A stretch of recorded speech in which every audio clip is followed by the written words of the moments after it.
আসসালামু আলাইকুম। প্রিয় শিক্ষার্থীবৃন্দ, আশা করি সবাই ভালো আছো, সুস্থ আছো এবং বাসায় আছো।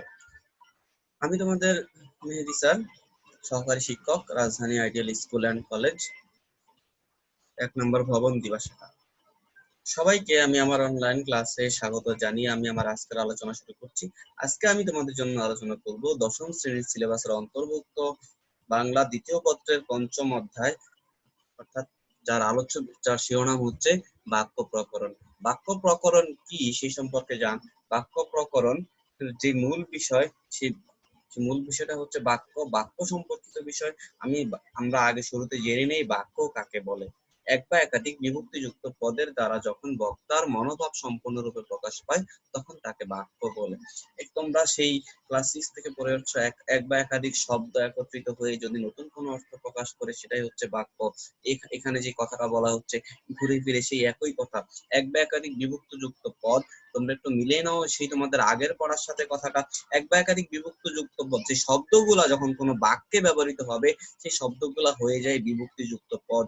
মনে রাখতে হবে সেই শব্দগুলো হয়ে যায় বিভক্তিযুক্ত পদ। সে এক বা একাধিক শব্দ বলি আর বিভক্তিযুক্ত পদ বলি, সেই পদগুলা দ্বারা যদি বক্তার মনের ভাব প্রকাশ পায়, শব্দগুলা দ্বারা একত্রিত হয়ে যখন মনের ভাব প্রকাশ পাবে তাকেই বাক্য বলবে। কারণ আমরা আরেকটা সঙ্গে একটু দেখি, যে সুবিন্যস্ত পদ সমষ্টি দ্বারা কোনো বিষয়ে বক্তার মনোভাব সম্পূর্ণরূপে প্রকাশ পায় তাকে কি বলে?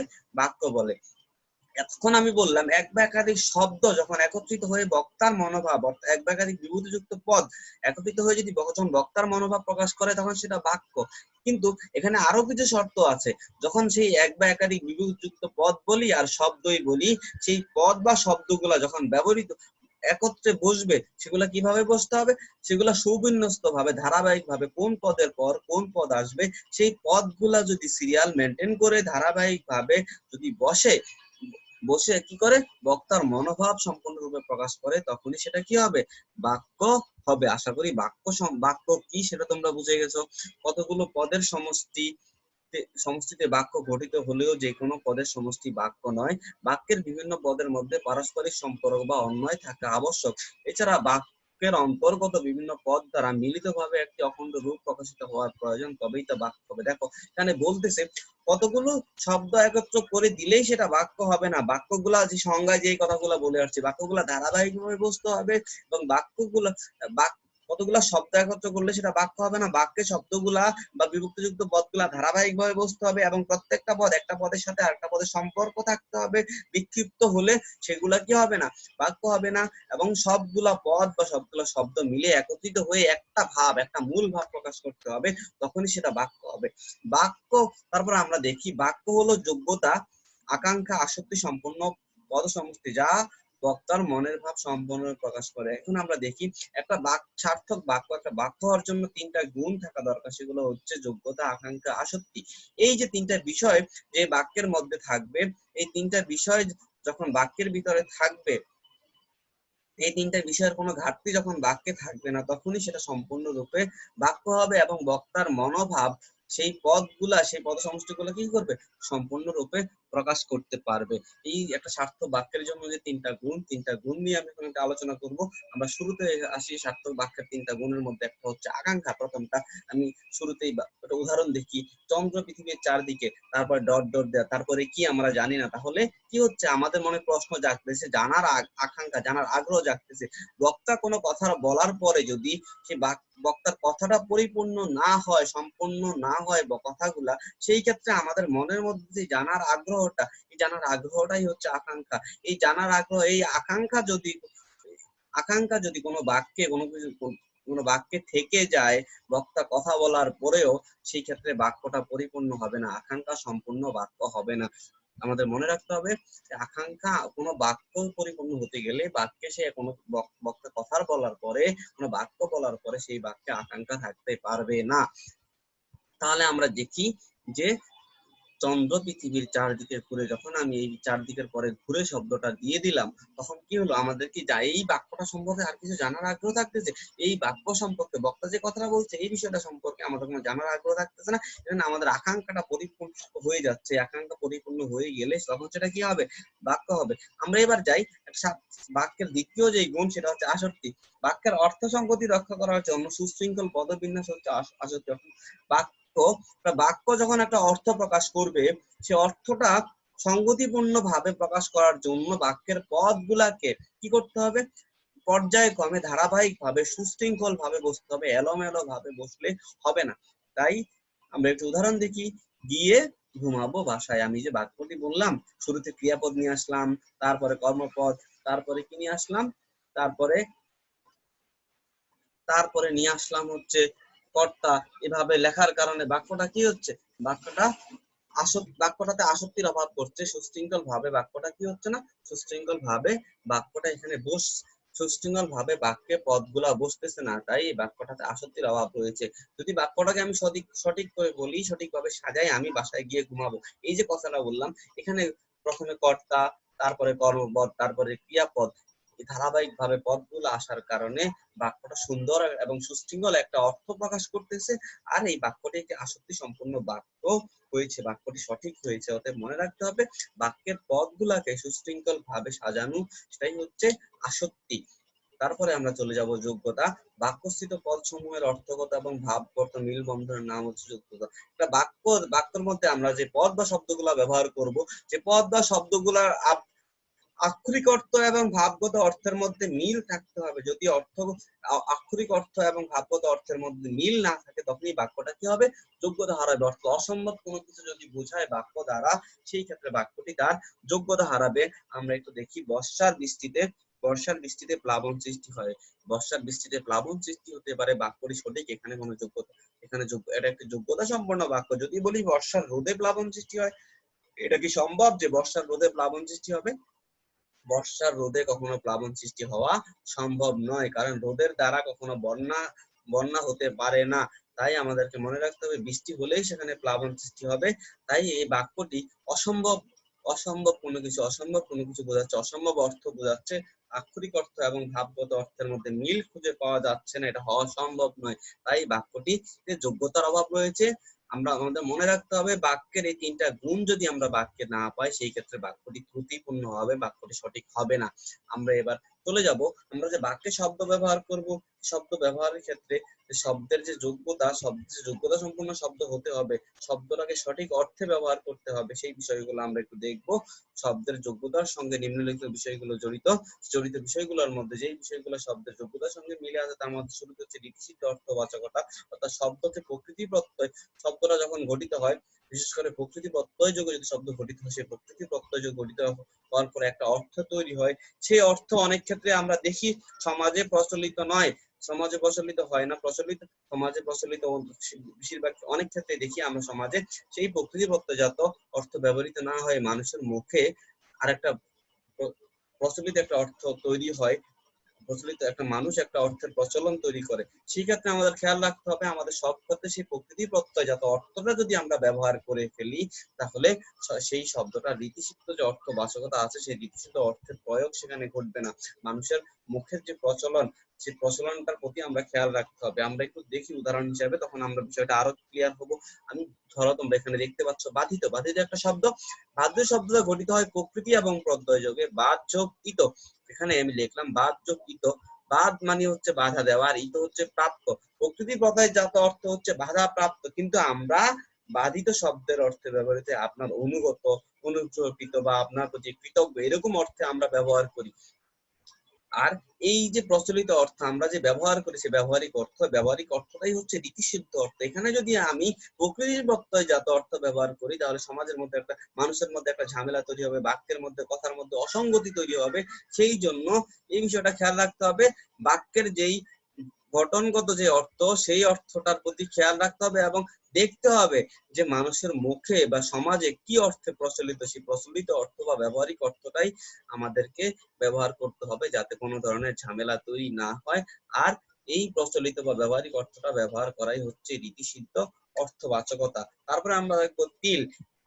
তৈল তৈল গঠিত, তৈল শব্দটা গঠিত হয় প্রকৃতি প্রত্যয়জাত প্রকৃতি প্রত্যয়ের মাধ্যমে। প্রকৃতি প্রত্যয় জাত যে অর্থটা আমরা পাই সে অর্থটা হচ্ছে তিল জাত স্নেহ পদার্থ, অর্থাৎ তিল থেকে উৎপন্ন যে স্নেহ জাতীয় পদার্থ আছে, তিল থেকে উৎপন্ন যে স্নেহ জাত মানে হচ্ছে তিল থেকে উৎপন্ন তিল জাত, অর্থাৎ তিল থেকে শুধুমাত্র যে তৈলটা হবে, যে স্নেহ পদার্থ হবে সেটাই হচ্ছে তৈল। কিন্তু আমরা আমরা আমরা আমরা ব্যবহার করতেছি, আমরা লোকমুখে বা মানুষ প্রচলিত সমাজ ব্যবস্থায় বা বাংলা ভাষায় আমরা ব্যবহার করতেছি কি, তৈল বলতে স্নেহ জাতীয় সকল পদার্থ, যত ধরনের তৈল আছে সবকিছুকে আমরা তৈল হিসাবে ব্যবহার করতেছি। তার মানে কি হচ্ছে প্রকৃতি প্রত্যয়জাত অর্থ একটা, আর প্রচলিত ব্যবহারিক অর্থ একটা। এই প্রচলিত বা ব্যবহারিক অর্থটাই হচ্ছে রীতিসিদ্ধ অর্থ। আমরা এই শব্দের অর্থগুলা ব্যবহারে সতর্ক থাকার জন্য এই রীতি সিদ্ধ অর্থ বাচকতা, এই বিষয়টা আমাদের সামনে বাংলা ব্যাকরণে উল্লেখ করা হয়েছে। আমরা বিষয়টা ভালোভাবে খেয়াল রাখার চেষ্টা করব। রীতি সিদ্ধ অর্থটা কি, অর্থবাচকতাটা আসলে কি বোঝায় সেটা আমরা খেয়াল রাখার চেষ্টা করব।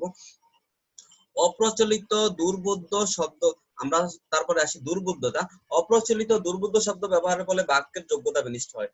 শব্দের মধ্যে, বাক্যের মধ্যে আমরা যখন কোনো কঠিন শব্দ, অপ্রচলিত শব্দ, যেই শব্দটা আমাদের সমাজে প্রচলিত না, আমাদের মুখে প্রচলিত না, আমাদের কাছে অচেনা শব্দ, এরকম কোন শব্দ, কঠিন শব্দ যদি আমরা বাক্যে ব্যবহার করি, সেই ক্ষেত্রে কি হবে, সেই বাক্যের যোগ্যতা বিনষ্ট হতে পারে। সেই ক্ষেত্রে আমাদের খেয়াল রাখতে হবে, আমাদের সহজ সরল শব্দ ব্যবহার করতে হবে, যে শব্দটা সকল লোক সবার কাছে প্রচলিত, সবাই সেই শব্দটা বুঝতে পারবে। যখন আমরা কোনো কথা বলবো বা কোনো বাক্য বলবো, সেই ক্ষেত্রে আমাদের সহজ সরল শব্দ ব্যবহার করতে হবে, সকলের কাছে পরিচিত শব্দ ব্যবহার করতে হবে। আমরা দুর্বোধ্যতা কি একটু উদাহরণের মাধ্যমে দুর্বোধ্যতা বের করার চেষ্টা করি। তুমি আমার সঙ্গে প্রপঞ্চ করেছো। প্রপঞ্চ একটা কঠিন শব্দ, সংস্কৃত শব্দ। প্রপঞ্চ শব্দের অর্থ ছাতুরি বা মায়া বা ছলনা। যদি আমি এখানে ছাতুরি, মায়া বা ছলনা বলতাম, তাহলে কথাটা খুব সহজে মানুষ বুঝে যেত। প্রপঞ্চ যদি ব্যবহার করার কারণে বাক্যটার মধ্যে একটা দুর্বোধ্যতা, একটা কঠিন কঠিন মানুষের বোঝার পক্ষে সেটা কঠিন হয়ে গেছে। তাই প্রপঞ্চ শব্দটি অপ্রচলিত হওয়ায় এটি আমরা বাক্যে ব্যবহার করার কারণে বাক্যের মধ্যে একটা দুর্বোধ্যতা তৈরি হয়েছে। আমরা এই দুর্বোধ্যতা সম্পর্কে সতর্ক থাকবো। উপমার ভুল প্রয়োগ, ঠিক মতো উপমা ব্যবহার না করে বাক্যে যদি আমরা যখন শব্দ ব্যবহার করব, সেই শব্দ ব্যবহার ক্ষেত্রে আমরা যে উপমা দিব, সেই উপমাটা আমাদেরকে সঠিকভাবে ব্যবহার করতে হবে। আমরা যদি সঠিকভাবে উপমা ব্যবহার না করি, তাহলে কি হবে, সেই বাক্যের যে যোগ্যতা, সেই যোগ্যতার হানি ঘটবে। সেটা সঠিক বাক্য হিসাবে বিবেচিত হবে না। বাক্যের অর্থ যদি ঠিক না থাকে, তাহলে সেটা বাক্য হবে না। আমাদের সেই জন্য উপমা ব্যবহারে সতর্ক থাকতে হবে। আমরা একটু উদাহরণ দেখি। আমার হৃদয় মন্দিরে আশার বীজ উক্ত হইল। খেয়াল রাখবে, আমি এখানে হৃদয় মন্দিরে বোল্ড করে দিয়েছি, আবার বীজটাকেও আমরা দুইটা উদাহরণের মাধ্যমে দেখানোর চেষ্টা করবো। একটা বাক্যে দুইটা উপমা ব্যবহার করে, দুইটা উপমাকে যদি আমরা পরিবর্তন করি, তাহলে আমাদের এই বাক্যটা সঠিক হয়ে যাবে। এখানে বলতেছে আমার হৃদয় মন্দিরে আশার বীজ উক্ত হইল। মন্দিরে কখনো বীজ উক্ত হওয়া সম্ভব? মন্দিরের বেদি ভেদ করে কি কখনো সেখান থেকে বীজ থেকে উদ্ভিদ হতে পারবে? সেটা কখনো সম্ভব নয়। তাই এখানে এই হৃদয় মন্দিরে কথাটা কি, এই উপমাটা হচ্ছে উপমার ভুল, এই উপমাটা ভুল। যদি আমি এখানে বলি আমার হৃদয় ক্ষেত্রে আশার বীজ উক্ত হইল, যদি এই কথাটা বলি যে আমার হৃদয় ক্ষেত্রে আশার বীজ উক্ত হইল, তাহলে বাক্যটা সঠিক। কারণ ক্ষেত্র মানে হচ্ছে জমি বা ফসলের মাঠ। সেই ক্ষেত থেকে বীজ উক্ত হওয়া, বীজ থেকে উদ্ভিদ হওয়া, গাছ বের হওয়া সম্ভব। তাই এই মন্দিরের জায়গায় যদি আমি এখানে ক্ষেত্রে ব্যবহার করি, তাহলে উপমার সঠিক ব্যবহার হবে। আবার যদি আমি এখানে দেখি আমার হৃদয় মন্দিরে আশার বীজ, আমি যদি এখানে বীজটাকে কি বলি, এই আশার বীজটাকে যদি আমি উপমা ধরি, তাহলে কি হবে, তাহলে যদি আশার বীজটাই এটা একটা ভুল উপমা, যদি এটা উপমা ধরি, এটা একটা ভুল উপমা। এইটাকে যদি আমি কারেকশন করি, তাহলে আমি দেখতে পারবো আমার হৃদয় মন্দিরে আশার প্রদীপ জ্বলে উঠলো। হৃদয় মন্দিরে বীজ উক্ত হওয়া সম্ভব না, কিন্তু প্রদীপ জ্বলাতে সম্ভব। মন্দিরে প্রদীপ জ্বালানো সম্ভব না? সম্ভব। তাই আমরা যদি এভাবে বলি আমার হৃদয় মন্দিরে আশার প্রদীপ জ্বলে উঠলো, তাহলে এই যে আশার প্রদীপ, এই বীজের জায়গায় যদি প্রদীপ লিখি, এই জায়গায় উপমাটা সঠিক হবে। আমাদের এই উপমাগুলো ব্যবহার করার ক্ষেত্রে দেখতে হবে বাক্যের অর্থগত কোনো অসঙ্গতি তৈরি হয় কিনা। অসঙ্গতি যাতে তৈরি না হয়, অসঙ্গতি তৈরি হলে বাক্যটি তার যোগ্যতা হারাবে। সেই উপমা ব্যবহারের ক্ষেত্রে আমরা কি করব, সতর্ক থাকবো। বাহুল্য দোষ, তারপরে আমরা আসি। বাহুল্য দোষ বলতে বোঝানো হয় যে বাহুল্য দোষ বলতে একাধিক শব্দ একই রকম শব্দ বারবার ব্যবহার করা, বহুবচন বহুত্ববাচক শব্দ বা বহুবচন বাচক শব্দ বারবার ব্যবহার করাই হচ্ছে বাহুল্য দোষ। আমরা একটু দেখি উদাহরণে, দেশের সব আলেমগণ রাই আমাকে এই ব্যাপারে আমাকে সমর্থন করেন। দেশের সব একটা বহুবচন শব্দ, আলেমগণ একটা বহুবচন শব্দ, রাই একটা বহুবচন বাচক শব্দ। একাধিক বহুবচন শব্দ কি করলো, একাধিক বহুবচন শব্দ একসাথে বসার কারণে এটা হচ্ছে বাহুল্য দোষ। এইরকম একটা বাক্যে একাধিক বহুবচন বাচক শব্দ ব্যবহার করা থেকে বিরত থাকতে হবে। তাহলে কি হবে, তাহলে আমরা বাহুল্য দোষ থেকে আমাদের কথাগুলা, আমাদের বাক্যগুলা বাহুল্য দোষ থেকে কি হবে, মুক্ত থাকবে। আমরা যদি বলি দেশের আলেমগণ অথবা দেশের সব আলেম এই ব্যাপারে আমাকে সমর্থন করলেন, একটু খেয়াল করব, আলেমগণ বা সব আলেম আমাকে সমর্থন করেন, তাহলে বাক্যটা সঠিক হয়ে যাবে, বহুবচন বাচক শব্দ একাধিকবার ব্যবহার করা হবে না, তখনই সেটা বাহুল্য দোষ থেকে মুক্ত থাকতে পারবে। তারপরে আমরা দেখব বাগধারার শব্দ পরিবর্তন। নিজের ইচ্ছা মতো, নিজের খেয়াল খুশি মতো শব্দকে সহজ করার জন্য বাগধারার অর্থ পরিবর্তন করা যাবে না, তাহলে বাগধারাটি তার যোগ্যতা হারাবে। অরণ্যে রোদন, অরণ্য শব্দ এর অর্থ হচ্ছে নিষ্ফল আবেদন, এটা ভাবগত অর্থ হচ্ছে নিষ্ফল আবেদন, অর্থাৎ জনহীন অরণ্য। অরণ্য বলতে বোঝানো হয় জনমানব শূন্য বন, সেখানে যদি তুমি রোদন করি, কন্দন করি, সেখানে কোনো ফল, কোনো মানুষ সাহায্য করার জন্য আসবে না, তাই এটার অর্থ হচ্ছে নিষ্ফল আবেদন। আর যদি এই শব্দগুলাকে আমরা আক্ষরিক অর্থ করে পরিবর্তন করি, অরণ্য অর্থ হচ্ছে বন, রোদন হচ্ছে ক্রন্দন, তাহলে কি হবে, এই বনে ক্রন্দন সব বাগধারাটার অর্থের পরিবর্তন হয়ে যাবে। আর অর্থের যদি পরিবর্তন হয়ে গেলে বাগধারাটি কি করবে, তার যোগ্যতা হারাবে। আমরা তারপরে আসবো গুরুচণ্ডালী দোষ। সাধু এবং চলিত ভাষা অর্থাৎ তৎসম শব্দ এবং বাংলা শব্দ যদি একসাথে আমরা মিলিয়ে ফেলি, তৎসম শব্দ এবং খাঁটি বাংলা শব্দ যদি একসাথে আমরা মিলিয়ে ফেলি, তখন সেখানে হবে গুরুচণ্ডালী দোষ। অথবা সাধু এবং চলিত ভাষার মিশ্রণ যদি আমাদের কথার মধ্যে থাকে, আমাদের বাক্যের মধ্যে থাকে, তাহলে কি হবে, তাহলে সেটা হয়ে যাবে গুরুচণ্ডালী দোষ। আমি যদি বলি গরুর গাড়ি, এখানে এটা খাঁটি বাংলা শব্দ, এটাও খাঁটি বাংলা শব্দ, দুইটা খাঁটি বাংলা শব্দ একত্রিত হওয়ার কারণে এটা সঠিক, এখানে গুরুচণ্ডালী দোষ নেই। যদি আমি এটাকে বলি গরুর শকট, গরু বাংলা শব্দ, শকট অর্থ গাড়ি, শকটটা সংস্কৃত শব্দ, একটা সংস্কৃত শব্দ আর একটা বাংলা খাঁটি বাংলা শব্দ, দুইটা মিলে কি হয়ে গেল, একটা গুরুচণ্ডালী দোষে দুষ্ট হয়ে গেল। অনুরূপ ভাবে শব্দাহ, দুইটাই তৎসম শব্দ, যদি বলি আমি সব পড়া, সব তৎসম শব্দ, পড়া হচ্ছে বাংলা শব্দ, দুইটা মিলে কি হয়ে গেল, দুইটা মিলে এটা হয়ে গেল, দুইটা মিলে এইটা গুরুচণ্ডালী দোষ হয়ে গেল। মরা পড়া, মরা একটা বাংলা শব্দ, পড়া বাংলা শব্দ, দুইটা মিলে এটা সঠিক, দুইটা মিলে সঠিক, এখানে কোনো গুরুচণ্ডালী দোষ নেই। যদি এটাকে আমি বলি মরা দেহ, একটা বাংলা শব্দ একটা তৎসম শব্দ, তৎসম এবং বাংলা মিলে, দুইটা মিলে লেখার কারণে এটা হয়ে গেল গুরুচণ্ডালী দোষ। আমরা এই গুরুচণ্ডালী দোষ সম্পর্কে সচেষ্ট থাকবো। আমরা এখন বাক্যে শব্দের প্রয়োগের বিষয়গুলা খেয়াল করলাম। আমরা এবার চলে যাব, একটা বাক্যে দুইটি অংশ থাকে, বাক্য হতে গেলে প্রত্যেকটা বাক্যে দুইটা অংশ থাকবে, একটা উদ্দেশ্য এবং বিধেয়। বাক্যে যে কাউকে উদ্দেশ্য করে কিছু বলা হয় তাকে উদ্দেশ্য বলে। বাক্যে কোন একটা বিষয়, বস্তু বা ব্যক্তি সম্পর্কে, ব্যক্তিকে উদ্দেশ্য করে যা কিছু বলা হবে, ওই ব্যক্তিটাই হচ্ছে উদ্দেশ্য। আমাদের মনে রাখতে হবে, কোন একটা বাক্যে কোন ব্যক্তি, বস্তু বা বিষয় সম্পর্কে যা কিছু বলা হবে, ওই ব্যক্তি বা বস্তু, ওই বিষয়টাই হচ্ছে উদ্দেশ্য। আমাদের মনে রাখতে হবে, ওই ব্যক্তি, বিষয় বা বস্তুটাই হচ্ছে কি উদ্দেশ্য। আর সেই ব্যক্তি, বস্তু বা বিষয় সম্পর্কে অর্থাৎ উদ্দেশ্য সম্পর্কে যা কিছু বলা হবে, তাই হচ্ছে বিধেয়। অর্থাৎ বাক্যে কাউকে উদ্দেশ্য করে কিছু বলা হলে ওই ব্যক্তিটাই হচ্ছে, যাকে উদ্দেশ্য করে বলা হবে সেই হচ্ছে উদ্দেশ্য। আর উদ্দেশ্য সম্পর্কে যত কিছু বলা হবে সেটা হচ্ছে বিধেয়। আমরা একটু খেয়াল করি, উদ্দেশ্যের প্রকারভেদ আমরা লক্ষ্য করতেছি এখানে। একটা সরল উদ্দেশ্য আর একটা সম্প্রসারিত উদ্দেশ্য। যেই বাক্যে একটি কর্তা এবং একটি ক্রিয়াপদের মাধ্যমে বাক্য সম্পন্ন হবে সেটা হচ্ছে সরল উদ্দেশ্য। যদি যদি কি হয়, যদি উদ্দেশ্যের সাথে কোনো বিশেষণ যুক্ত হয়, অর্থাৎ কোনো ব্যক্তি, বস্তু বা বিষয়কে বিশেষায়িত করার জন্য কোনো বিশেষণ বাচক শব্দ ব্যবহৃত হয়, সেই উদ্দেশ্যের দোষ গুণ অবস্থা প্রকাশ করার জন্য কোনো শব্দ যুক্ত হয়, তাহলে তাকে বলা হবে তাকে বলা হবে সম্প্রসারিত উদ্দেশ্য। মনে রাখতে হবে, উদ্দেশ্যের দোষ গুণ অবস্থা প্রকাশ করার জন্য কোনো শব্দ যদি আসে, সেটাকে বলা হবে সম্প্রসারিত উদ্দেশ্য। বিশেষণ যোগে কুখ্যাত দস্যু দল, তোমরা একটু খেয়াল করবে কত ভাবে হতে পারে। বিশেষণ যোগে, সম্বন্ধপদ যোগে, সমার্থক বাক্যাংশ যোগে, অসমাপিকা ক্রিয়া বিশেষণ যোগে, বিশেষণ স্থানীয় বাক্যাংশ যোগে, তোমরা এই বিষয়গুলা যখন পদ তোমরা পড়েছো সেই বিষয়গুলো তোমরা যদি আবার রিমাইন্ড করো, তাহলে সেই বিষয়গুলো যদি মনে করার চেষ্টা করো, তাহলে তোমাদের কাছে এই বিষয়গুলো ক্লিয়ার হয়ে যাবে। এখানে দেখো দস্যু দল ধরা পড়েছে, দস্যু দল উদ্দেশ্য ধরা পড়েছে বিদেহ। এখন দস্যু দলটা কিরকম, তার অবস্থা প্রকাশ করতেছে, দোষ গুণ প্রকাশ করতেছে কে, কুখ্যাত। তাই এটা হচ্ছে উদ্দেশ্যের সম্প্রসারণ।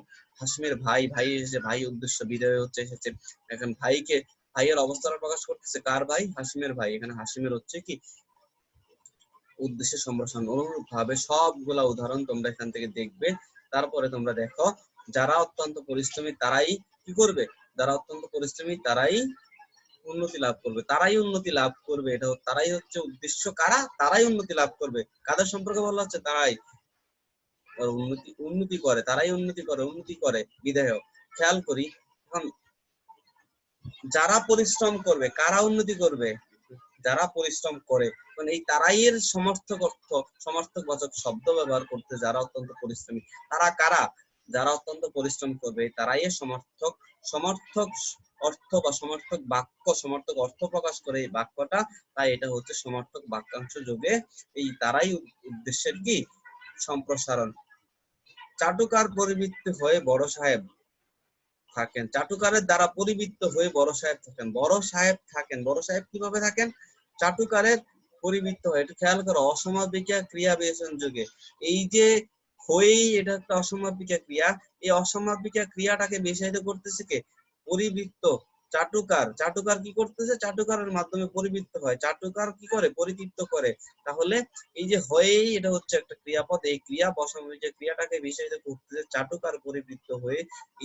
কিভাবে পরিবৃত্ত হন, চাটুকারিতার মাধ্যমে। তাহলে এই যে পরিবৃত্ত হওয়া, এই পরিবৃত্ত হওয়াটাকে বিষয়িত করতেছে চাটুকারা, এটাকে বলা হচ্ছে অসমাপিকা ক্রিয়ার ক্রিয়া বিশেষণ। কারণ এই যে একটা অসমাপিকা ক্রিয়া আই, আর অসমাপিকা ক্রিয়া বিশেষণ যখন কি করে, একটা উদ্দেশ্যকে বিশেষায়িত করে। বড় সাহেব কিভাবে পরিবৃত্ত হন, চাটুকারের বড় সাহেব কিভাবে থাকেন, চাটুকারের মাধ্যমে, চাটুকারের কথার মাধ্যমে পরিতৃপ্ত বা পরিবৃত্ত হয়ে থাকেন, তখন এটা হয়ে যায় উদ্দেশ্যের সম্প্রসারক। এখন দেখো যার কথা তোমরা বলে থাকো তিনি এসেছেন, তিনি এসেছেন, তিনি হচ্ছে উদ্দেশ্য, কে এসেছেন, তিনি। আর এসেছেন হচ্ছে বিধেয়, আমরা দেখতে পাচ্ছি। এখন এই যে তিনিটাকে বিষয়িত করার জন্য, এই তিনিটা কে, যার কথা তোমরা বলতেছো, মানে যার দোষ, ভীষণ স্থানীয় বাক্যাংশ বলতেছে কোন কথার মাধ্যমে এতক্ষণ ধরে কোন মানুষ কারো দোষ গুণ অবস্থা প্রকাশ করতেছে, তোমরা এতক্ষণ ধরে যার প্রশংসা করতেছো অথবা যার দোষ বলতেছো, সেই লোকটা আসছে, অর্থাৎ যার কথা তোমরা বলতেছো। তাই এই বাক্যটা হচ্ছে ভীষণ স্থানীয় বাক্যাংশ, মানে এটার সাথে আরো অনেকগুলো কথা, দোষ গুণ অবস্থা থাকতে পারে। আর এই বাক্যটা দ্বারা তিনি কি বিষয়টা করতেছে, তাই এটা হচ্ছে উদ্দেশ্যের সম্প্রসারণ। তারপরে তোমরা অনুরূপ ভাবে দেখবে বিধেয়ের সম্প্রসারণ, কিভাবে বিধেয়কে সম্প্রসারণ করে। এই যে ক্রিয়া বিশেষণ যোগে, ক্রিয়া বিশেষণীয় শব্দ যোগে, কারকাদি যোগে, ক্রিয়া বিশেষণ স্থানীয় বাক্যাংশ যোগে, বিধেয় বিশেষণ যোগে, তোমরা এই বিষয়গুলো তোমরা ভালোভাবে পড়ে নিবে। তোমরা দেখলেই বুঝতে পারবে দ্রুত চলে, কিরকম ভাবে চলে দ্রুত। এই বিধেয়কে বিষয়িত করতেছে, অতিশয় দ্রুত চলে। এই চলাকে বিষয়িত করতেছে, ভূগোল ঘাটে কোথায় ভাসিতেছে, ঘাটে ঘাটে, এই ভাষাটাকে বিষয়িত করতেছে। তিনি যে কোনো আসবেন, তিনি আসবেন, কিভাবে আসবেন, এই আসবেন কি বিষয়িত করতেছে, যেভাবেই হোক এটা বিধেয় সম্প্রসারক। অন্তরঙ্গ বন্ধু হন, কার অন্তরঙ্গ বন্ধু, আমার বিশেষ অন্তরঙ্গ বন্ধু। এই যে কার অন্তরঙ্গ বন্ধু, আমার বিশেষ অন্তরঙ্গ বন্ধু, এই যে অন্তরঙ্গ বন্ধুর অবস্থা প্রকাশ করতেছে। তাই এগুলো হচ্ছে বিধেয়ের সম্প্রসারণ। আমরা এবারে যাব গঠন অনুসারে বাক্য তিন প্রকার। বাক্য গঠন অনুসারে কত প্রকার, তিন প্রকার। অর্থ অনুসারে কত প্রকার, পাঁচ প্রকার। আমরা সেই বিষয়গুলোকে খেয়াল খেয়াল করবো। আমরা গঠন অনুসারে তিন প্রকার, আজকে আমরা এই বিষয়গুলো পড়বো। গঠন অনুসারে বাক্য তিন প্রকার, সরল বাক্য, মিশ্র বা জটিল বাক্য, আর একটা হচ্ছে যৌগিক বাক্য। আমরা সরল বাক্যে দেখতে পাই, আমি লিখে রাখছি কর্তা প্লাস সমাপিকা ক্রিয়া। যেই বাক্যে একটা মাত্র কর্তা এবং একটা সমাপিকা ক্রিয়া থাকবে সেটাই হচ্ছে সরল বাক্য। আমাদের মনে রাখতে হবে, যেই বাক্যে, এটা দ্বারা বোঝানোর চেষ্টা করলাম, একটা মাত্র কর্তা এবং একটা মাত্র সমাপিকা ক্রিয়া থাকবে, যে বাক্যে, তাকেই সরল বাক্য বলে। তোমরা একটু খেয়াল করবে, খোকা বই পড়ছে, এখানে কর্তা কয়জন, একজন। সমাপিকা ক্রিয়া কয়টা, একটা। বাক্যের অর্থ পরিপূর্ণ করতে পারে যে ক্রিয়া, তাকে কি বলে, সমাপিকা ক্রিয়া। তোমরা আশা করি তোমাদের এই বিষয়গুলো তোমাদের মনে আছে। খোকা বই পড়ছে, এখানে একটা কর্তা, একটা সমাপিকা ক্রিয়া, তাই এটা একটা সরল বাক্য। তারপরে মিশ্র বা জটিল বাক্য, এখানে দেখো দেখো গঠনটা কিভাবে, সাপেক্ষ শুরুতে সাপেক্ষ সর্বনাম, তারপরে আশ্রিত খণ্ড বাক্য, তারপরে সাপেক্ষ সর্বনাম, তারপরে প্রধান খণ্ড বাক্য। এটা দ্বারা আমরা বুঝতে পারছি প্রথমে একটা সাপেক্ষ সর্বনাম আশ্রিত বাক্য যখন আমরা গঠন করব, শুরুতে সাপেক্ষ সর্বনাম থাকবে, তারপরে আশ্রিত খণ্ড, তারপরে কি থাকবে আশ্রিত খণ্ড বাক্য, তারপরে আবার সাপেক্ষ সর্বনাম, তারপরে আবার প্রধান খণ্ড বাক্য। এই ভাগটা আমরা মনে রাখার চেষ্টা করব। এখন আমরা দেখি আশ্রিত খণ্ড বাক্যটা কি, এটা কিছু নিয়ম নীতি ফলো করে এটা কিভাবে গঠনটা আমরা দেখলাম। এই গঠনের ক্ষেত্রে আরো কিছু বিষয় আমাদেরকে জানতে হবে। যখন দুইটা বাক্য আমরা একসাথে যুক্ত করব, সেই বাক্যগুলা কিভাবে বসবে সেটা আমরা একটু দেখি। যে বাক্যে একটি প্রধান খণ্ড বাক্য এক বা একাধিক আশ্রিত খণ্ড বাক্য পরস্পর সাপেক্ষ ভাবে ব্যবহৃত হয় তাকে মিশ্র বা জটিল বাক্য বলে। আমরা বুঝতে পারলাম মিশ্র বা জটিল বাক্য কাকে বলে। অর্থাৎ মিশ্র বা জটিল বাক্য এমন একটা বাক্য যেখানে একটা প্রধান খণ্ড বাক্য থাকবে এবং এক বা একাধিক অপ্রধান খণ্ড বাক্য থাকবে। এই বাক্যগুলা পরস্পর সাপেক্ষ বা একটা বাক্যের কাজ আর একটা বাক্যের কাজের উপর নির্ভর করবে, তখনই সেটা মিশ্র বা জটিল বাক্য হবে। আমি আবারও বলি, মিশ্র বা জটিল বাক্য বলতে বোঝায় যে বাক্যে এক বা একাধিক একটি প্রধান খণ্ড বাক্য থাকবে, যেই বাক্যে একটি প্রধান খণ্ড বাক্য থাকবে, তারপরে একাধিক আশ্রিত বাক্য, একাধিক কি থাকবে আশ্রিত খণ্ড বাক্য থাকবে, এবং সেই বাক্যগুলা কি থাকবে পরস্পর সাপেক্ষ পাবে। অর্থাৎ সাপেক্ষ বলতে একটা বাক্যের কাজ আর একটা বাক্যের কাজের উপর নির্ভর করবে, তখন সেটা হবে মিশ্র বা জটিল বাক্য। আমি আশা করি তোমাদের বুঝাতে পেরেছি। তারপর আমরা একটা কথা আমরা খেয়াল রাখবো যে আশ্রিত খণ্ড বাক্য, আশ্রিত খণ্ড বাক্য কাকে বলা হবে, যেই বাক্যে কিভাবে চিনবো কোনটা আশ্রিত খণ্ড বাক্য কোনটা প্রধান খণ্ড বাক্য। আমাদের মনে রাখতে হবে যেই খণ্ড বাক্যে আমরা দেখবো যে অসমাপিকা ক্রিয়া আছে, সেই বাক্যটা হচ্ছে আশ্রিত খণ্ড বাক্য। আমাদের মনে রাখতে হবে দুইটা বাক্যে সাপেক্ষ সর্বনাম আসবে, আমরা উপরে গঠনে দেখেছি। তারপরে কি আসবে একটা আশ্রিত খণ্ড বাক্য, তারপরে আবার হচ্ছে সাপেক্ষ সর্বনাম, আবার প্রধান খণ্ড বাক্য। কিন্তু আমাদেরকে যদি আগে পরে হয়ে যায়, প্রধান খণ্ড বাক্যটা আগে চলে আসে আবার আশ্রিত খণ্ড বাক্যটা পরে চলে যায়, সেক্ষেত্রে আমরা কি করব, আমাদের মনে রাখতে হবে আশ্রিত খণ্ড বাক্যে কি হবে অসমাপিকা ক্রিয়া থাকবে আর প্রধান খণ্ড বাক্যে সমাপিকা ক্রিয়া থাকবে। আমরা একটু খেয়াল করি, যে পরিশ্রম করে সেই সুখ লাভ করে, পুরোটা একটা বাক্য।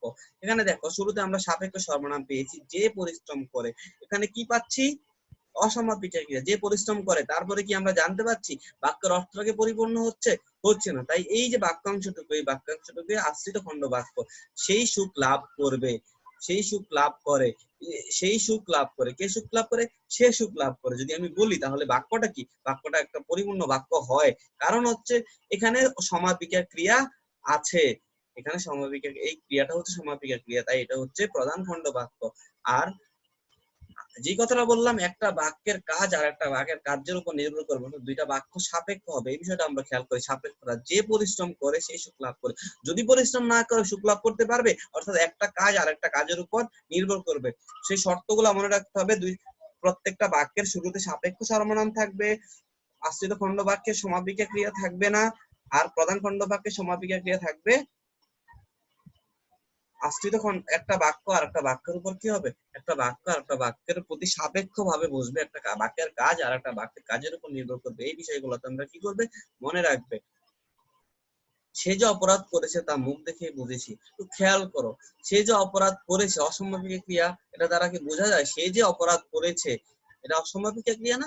এই অসমাপিকা, এখানে সেই যে একটা সাপেক্ষ সর্বনাম আছে, সাপেক্ষ অব্যয়পদ যাই বলি, অপরাধ করেছে, অসমাপিকা ক্রিয়া আছে, তা মুখ দেখে বুঝেছি, এখানে কি সমাপিকা ক্রিয়া। তাহলে এটা হচ্ছে আশ্রিত খণ্ড বাক্য, এটা প্রধান খণ্ড বাক্য। সে যে অপরাধ করেছে তা কিভাবে বুঝলাম, তার মুখ দেখে। যদি তার মুখ না দেখতাম তাহলে কি সে অপরাধ করছে এটা বুঝতে পারতাম না। তার মানে একটা বাক্যাংশ আর একটা বাক্যাংশের উপরে নির্ভর করতেছে, সাপেক্ষ ভাবে আছে। তাই এই যে সম্পূর্ণ বাক্যটা মিলে, এই সম্পূর্ণ বাক্যটা মিলে কি এটা হচ্ছে মিশ্র বা জটিল বাক্য।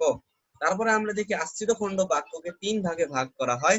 আশ্রিত খণ্ড বাক্যকে তিনটা ভাগ আমরা দেখতে পাই, বিশেষ্য স্থানীয় খণ্ড বাক্য, বিশেষণ স্থানীয় আশ্রিত খণ্ড বাক্য, আর হচ্ছে ক্রিয়া বিশেষণ স্থানীয় আশ্রিত খণ্ড বাক্য। শুরুতে আমরা দেখি বিশেষণ স্থানীয় আশ্রিত খণ্ড বাক্য।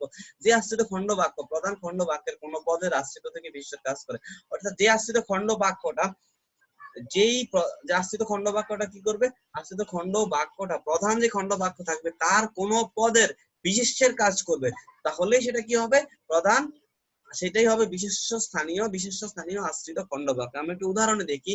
আমি মাঠে গিয়ে দেখলাম খেলা শেষ হয়ে গেছে। আমি মাঠে গিয়ে কি দেখলাম? আমি মাঠে গিয়ে কি দেখলাম? খেলা শেষ হয়ে গিয়েছে। এই যে খেলা শেষ হয়ে গিয়েছে, এই যে শেষ হয়ে যাওয়া ক্রিয়াপদটা, এই ক্রিয়াপদের বিশেষ্য রূপে এই আশ্রিত খণ্ড বাক্যটা কাজ করছে। আমি মাঠে গিয়ে দেখলাম খেলা শেষ হয়ে গেছে। এই যে শেষ হয়ে গিয়েছে, এই ক্রিয়াপদের বিশেষ্য রূপে কাজ করতেছে কে? আমি মাঠে গিয়ে দেখলাম। তাহলে আরেকটা বিষয় আমরা খেয়াল করতে হবে, এই যে বাক্যটা এটা কিভাবে আশ্রিত খণ্ড বাক্য সেটা আমাদের বের করতে হবে। আমি মাঠে গিয়ে দেখলাম, বাক্যটা কি পরিপূর্ণ হচ্ছে? বাক্যটা কি পরিপূর্ণ ভাবে অর্থ প্রকাশ করতে পারতেছে? প্রকাশ করতে পারতেছে না। তার মানে মাঠে গিয়ে দেখলাম, এটা দেখতে সমাপিকা ক্রিয়া হলেও যখন এই যে মাঠে গিয়ে দেখলাম, আমি মাঠে গিয়ে কি দেখলাম?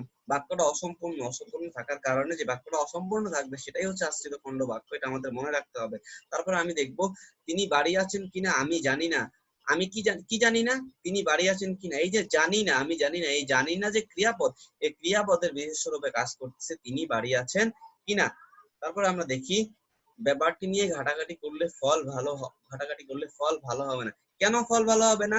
ব্যাপারটি নিয়ে ঘাটাঘাটি করলে, এই যে ভালো হবে না ক্রিয়াপদটা, এই ক্রিয়াপদের বিশেষ্য রূপে কাজ করতেছে এই আশ্রিত খণ্ড বাক্য। তোমরা এই বাক্যটি বুঝেছো কেন আশ্রিত খণ্ড বাক্য? কারণ এখানে অসমাপিকা ক্রিয়া রয়েছে, বাক্যের অর্থ পরিপূর্ণভাবে প্রকাশ করতে পারতেছে না। তাই আমাদের এই বিষয়গুলো মনে রাখতে হবে। আশ্রিত খণ্ড বাক্য কিভাবে চিনবো আর প্রধান খণ্ড বাক্য কিভাবে চিনবো, এই বিষয়গুলো যদি আমরা বুঝি তাহলে আমাদের কাছে যে বাক্যের যে পরিবর্তন, সে পরিবর্তন করা আমাদের জন্য সহজ হয়ে যাবে। আমরা এবার দেখব বিশেষণ স্থানীয় আশ্রিত খণ্ড বাক্য। যে আশ্রিত খণ্ড বাক্য কি করে? যে আশ্রিত খণ্ড বাক্য প্রধান খণ্ড বাক্যের অন্তর্গত কোন বিশেষ্য সর্বনামের দোষ গুণ অবস্থা প্রকাশ করে। অর্থাৎ যে আশ্রিত খণ্ড বাক্যটা কি করবে? প্রধান খণ্ড বাক্যের কি করবে? প্রধান খণ্ড বাক্যের অন্তর্গত বিশেষ্য বা সর্বনামের দোষ গুণ অবস্থা প্রকাশ করবে। যে খণ্ড বাক্যটা প্রধান খণ্ড বাক্যের অন্তর্গত বিশেষ্য বা সর্বনাম, প্রধান খণ্ড বাক্যে যে বিশেষ্য বা সর্বনাম থাকবে তার কোন একটা সর্বনামের দোষ গুণ অবস্থা প্রকাশ করবে যে খণ্ড বাক্যটা, সেটাই হচ্ছে বিশেষণ স্থানীয় আশ্রিত খণ্ড বাক্য। আমি একটু দেখি উদাহরণ। লেখাপড়া করে যেই গাড়ি ঘোড়া চলে, সে খেয়াল করো, লেখাপড়া করে যেই, তারপরে বাক্যটা অসম্পূর্ণ, এটা একটা আশ্রিত খণ্ড বাক্য। গাড়ি ঘোড়া চড়ে সেই। আরেকটা জিনিস খেয়াল করতে হবে, এই যে একটা বাক্যের উপর আরেকটা বাক্য নির্ভর করতেছে, দুইটা মিলে একটা যৌগিক বাক্য, এটা আমরা খেয়াল রাখবো। আর এটা হচ্ছে আশ্রিত খণ্ড বাক্য। আরেকটা হচ্ছে কিভাবে দোষ গুণ অবস্থা প্রকাশ করতেছে, এই যে লেখাপড়া কে গাড়ি ঘোড়া চড়বে, দোষ গুণ কে গাড়ি ঘোড়া চড়বে? যে লেখাপড়া করবে। যে সেই যে পদটা আছে, এই সেই পদটাকে কি করতেছে? এই লেখাপড়া করে যে এই বাক্যটা কি করতেছে? বিশেষায়িত করতেছে, অর্থাৎ তার দোষ গুণ অবস্থা প্রকাশ করতেছে। গাড়ি ঘোড়া চড়তে হলে কারা গাড়ি ঘোড়া চড়বে? যারা লেখাপড়া করবে। এই যে সেই শব্দটাকে, এই বাক্যটা কি করতেছে? বিশেষায়িত করতেছে। এটা একটা সর্বনাম পদ। এই সর্বনাম পদের কি করতেছে? দোষ গুণ অবস্থা প্রকাশ করতেছে, লেখাপড়া করে যেই বাক্যটা। তাই এটা হচ্ছে বিশেষণ স্থানীয় আশ্রিত খণ্ড বাক্য। তারপর আমরা দেখি, খাঁটি সোনার চাইতে খাঁটি। কি খাঁটি সোনার চাইতে খাঁটি? আমার দেশের মাটি। আমার দেশের মাটি একটা পরিপূর্ণ বাক্য। এই যে মাটিটা, আমার দেশের মাটি, সেই মাটিকে বিশেষায়িত করতেছে কে? মাটির দোষ গুণ অবস্থা, মাটি একটা বিশেষ্য, এই বিশেষ্য দোষ গুণ অবস্থা প্রকাশ করতেছে কে? এই খাঁটি সোনার চাইতে খাঁটি, এই বাক্যটা। তাই এটা একটা আশ্রিত খণ্ড বাক্য। ধন ধান্য পুষ্প ভরা আমাদেরই বসুন্ধরা। আমাদেরই বসুন্ধরাটা কিরকম? এই বসুন্ধরার দোষ গুণ অবস্থা প্রকাশ করতেছে ধন ধান্য পুষ্প ভরা এই বাক্যটি। তাই এটা হচ্ছে বিশেষ স্থানীয় আশ্রিত খণ্ড বাক্য। এই সবাই যে যে সবাই অনুপস্থিত সে সে বড় দুর্ভাগা। কে দুর্ভাগা? দুর্ভাগা, সে দুর্ভাগা। এখানে দেখো, কে দুর্ভাগা? সে দুর্ভাগা। কারা? যে সবাই অনুপস্থিত, এই সেটাকে বিষয়িত করতেছে পুরা বাক্যটা। কে দুর্ভাগা? যে সবাই অনুপস্থিত, অর্থাৎ যারা এই সবাই অনুপস্থিত, সে যে লোকটাই সবাই অনুপস্থিত সে হচ্ছে দুর্ভাগা। এই সেটাকে, সেটা সর্বনাম পদ, এই সেকে বিষয়িত করতেছে কে? সে এর দোষ গুণ অবস্থা, দোষ গুণ প্রকাশ করতেছে কে? এই যে সবাই অনুপস্থিত এই বাক্যটা। তাই এই বাক্যটা হচ্ছে বিশেষণ স্থানীয় আশ্রিত খণ্ড বাক্য। আমরা এবারে যাব ক্রিয়া বিশেষণ স্থানীয় আশ্রিত খণ্ড বাক্য। যে আশ্রিত খণ্ড বাক্য ক্রিয়াপদের স্থান কাল ও কারণ নির্দেশ করে অর্থে ব্যবহৃত হয়। যে আশ্রিত খণ্ড বাক্যটা ক্রিয়াপদের স্থান কাল ও কারণ নির্দেশ করবে সেটাই হচ্ছে ক্রিয়া বিশেষণ স্থানীয় খণ্ড বাক্য। আমরা একটু দেখি, যত করিবে দান তত বেড়ে যাবে। তুমি যত দান করবে তত তোমার পুণ্য বাড়বে, তত তোমার সম্পদ বাড়বে। দেখো, কি বাড়বে? ক্রিয়া, দান তত বেড়ে যাবে। এই যে বেড়ে যাওয়া একটা কাজ না, এটা ক্রিয়াপদ না? এই ক্রিয়াপদের, এই ক্রিয়াপদ, এই যে ক্রিয়াপদটা কিভাবে হচ্ছে, কিভাবে বাড়বে? যে বেড়ে যাওয়া এই কাজটা কিভাবে হবে? এই কাজটাকে কি করতেছে, নির্দেশ করতেছে না? এই বেড়ে যাওয়ার কারণ নির্দেশ করতেছে না? দান করার কারণে তোমার সম্পদ বেড়ে যাবে। তার মানে কি, যতই করিবে দান, এই বেড়ে যাওয়া ক্রিয়াপদটাকে বিশ্বায়িত করতেছে। তাই এটা হচ্ছে ক্রিয়া বিশেষণ স্থানীয় অস্থায়ী খণ্ডবাক্য। তুমি আসবে বলে আমি অপেক্ষা করছি। আমি অপেক্ষা করছি, আমি কেন অপেক্ষা করছি? এই যে অপেক্ষা করা যে ক্রিয়াপদটা, এই ক্রিয়াপদের এই অপেক্ষা করার কারণ, এই ক্রিয়াটা সংঘটিত হওয়ার কারণ কি?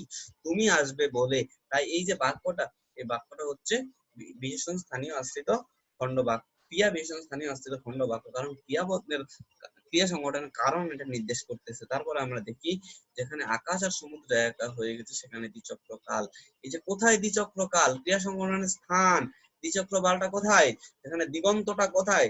যেখানে আকাশ আর সমুদ্র একাকার হয়ে গেছে, এই যে ক্রিয়া সংগঠনের স্থানটা নির্দেশ করতেছে এই বাক্যটা, যেখানে আকাশ আর সমুদ্র একাকার হয়ে গেছে। তাই এই বাক্যটা হচ্ছে ক্রিয়া বিশেষণ স্থানীয় আশ্রিত খণ্ড বাক্য। আমরা এবারে যাব যৌগিক বাক্যে। যৌগিক বাক্য কি? আমরা এবারে যাব যৌগিক বাক্য। জপলাটা তোমরা ঠিকভাবে দিয়ে নিবে, এখানে জয়ের জায়গায় জপলা। যৌগিক বাক্য, এখানে দেখো শুরুতে ড্যাশ চিহ্ন দিয়ে তারপরে প্লাস, তারপরে কতগুলা সংযোজক অব্যয় এবং ও অথবা কিংবা বরং অথচ তথাপি এই যে প্রকৃতি অব্যয়, তারপরে আবার ড্যাশ। অর্থাৎ যখন দুইটা স্বাধীন বাক্য বা দুইটা মিশ্র বাক্য, একটু খেয়াল করে শোনো, যখন দুইটা সরল বাক্য বা যখন একাধিক সরল বাক্য বা একাধিক মিশ্র বা জটিল বাক্য এই সংযোজক অব্যয় দ্বারা কি হবে, একত্রিত হবে, তখনই সেটা কি হবে, যৌগিক বাক্য হবে। আমারও বলছি, একাধিক বাক্য একের অধিক সরল বাক্য অথবা একের অধিক মিশ্র বা জটিল বাক্য এবং ও কিংবা অথবা অথচ বরং তথাপি কিন্তু এই যে সংযোজক অব্যয়গুলো আছে, এই সংযোজক অব্যয়গুলোর মাধ্যমে যুক্ত হয়ে নতুন একটা বাক্য গঠন করবে, তখনই সেটা হবে যৌগিক বাক্য। অর্থাৎ একাধিক বাক্য, সেটা সরল বাক্য হোক মিশ্র বাক্য হোক, তখন এই সংযোজক অব্যয়গুলা দ্বারা যুক্ত হয়ে নতুন একটা বাক্য গঠন করবে, তখন সেটা হবে যৌগিক বাক্য। আমরা একটু উদাহরণ দেখি। নেতাগণ উৎসাহিত করলেন বটে, উৎসাহিত করলেন, এটা একটা বাক্য ছিল, কিন্তু কোনো পদ দেখালেন না, এটা আরেকটা বাক্য। দুইটা সরল বাক্য কি হয়েছে, একসাথে কিন্তু অব্যয় দ্বারা যুক্ত হওয়ার কারণে এটা যৌগিক বাক্য হয়ে গেছে। মলিন বস্ত্র মলিন কেন? বস্ত্র মলিন, কেউ জিজ্ঞাসা করলে সে ধোপাকে গালি পারে, এটা কি একটা মিশ্র বাক্য। এই মিশ্র বাক্যটা অথচ ধৌত বস্ত্রে তার গৃহ পরিপূর্ণ, একটা মিশ্র বাক্য একটা জটিল বাক্য মিলে, অথচ এই বিভক্তিটা, এই যে সংযোজক অব্যয়টা দিয়ে যুক্ত হওয়ার কারণে এটা কি হয়ে গেছে, এটা যৌগিক বাক্য হয়ে গেছে। উদয় আষ্ট পরিশ্রম করবো তথাপি অন্যের দ্বারস্থ হবো না।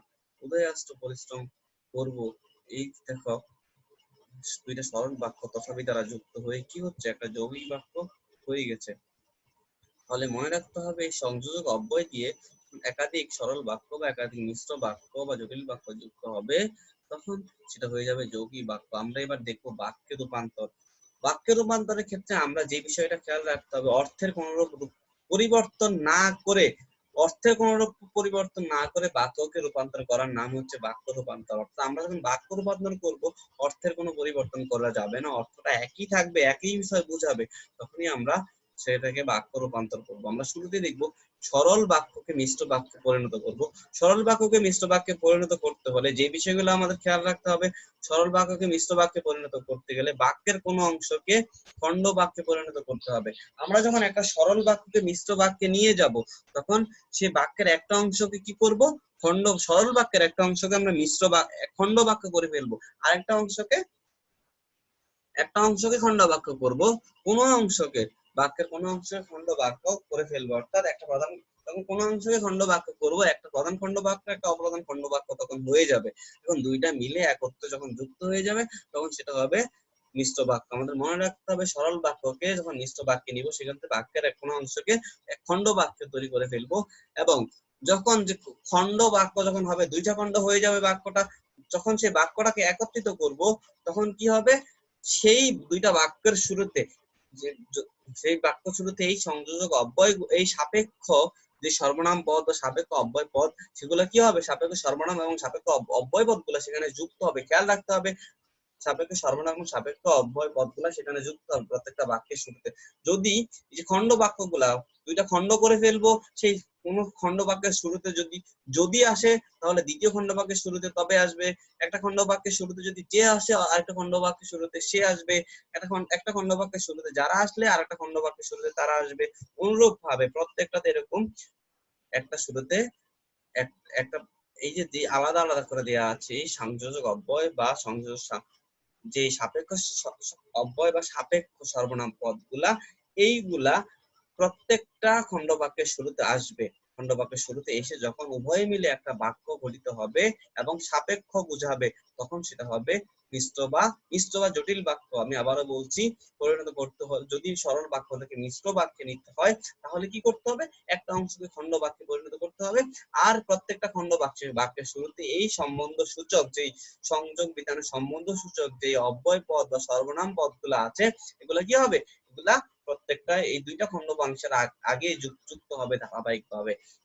তারপরে কি হবে, এই দুইটা বাক্য যখন সাপেক্ষ বুঝাবে, সাপেক্ষ ভাবে অবস্থান করবে, একটা বাক্যের কাজ আর একটা বাক্যের কাজের উপর নির্ভর করা বোঝাবে, তখন সেটা হয়ে যাবে মিশ্র এবং জটিল বাক্য। আমরা একটু উদাহরণে যাই, দেখি ভালো ছেলেরা শিক্ষকের আদেশ পালন করে, এটা একটা কি সরল বাক্য। এখন বলতেছিল যে একটা অংশকে খণ্ড বাক্যে পরিণত করে ফেলবো, একটা অংশকে খণ্ড বাক্য পরিণত করে আমরা লিখি যারা ভালো ছেলে।